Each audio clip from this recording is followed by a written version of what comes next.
Questa mattina la inaugurazione, la commemorazione di un ragazzo che studiava qua a ingegneria, nella facoltà di ingegneria. Lei ha detto: ricordiamoci che di fronte a noi avremo sempre delle persone anche nel nostro lavoro.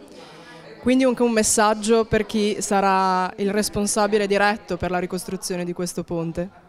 Ma certo, dietro tutte le cose che facciamo, anche quelle che ci sembrano più aride, ci sono sempre delle persone che le useranno, che le vivranno, e questo non dobbiamo dimenticarcelo mai.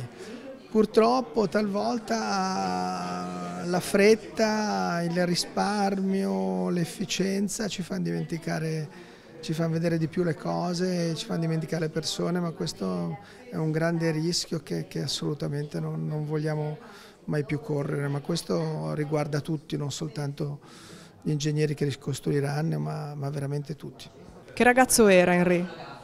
E lui era un ragazzo brillante, era un gioiello, ma lui di quello che imparava non si teneva tutto per lui, condivideva e lui trasmetteva.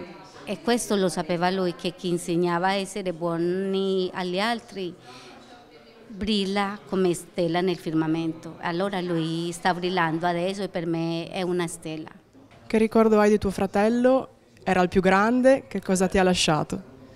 È stato un maestro, perché la verità mio fratello è stato un maestro, anche se tante volte criticavo io stesso quello che mi diceva, lo ascoltavo sempre, perché Henry era una persona molto intelligente, aveva capito il valore della vita, quindi mi ha insegnato quello, a vivere.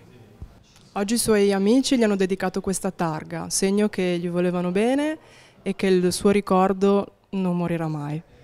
Segno che hanno capito la grandezza che aveva lui dentro. Sarà un bellissimo ricordo da portarsi dietro.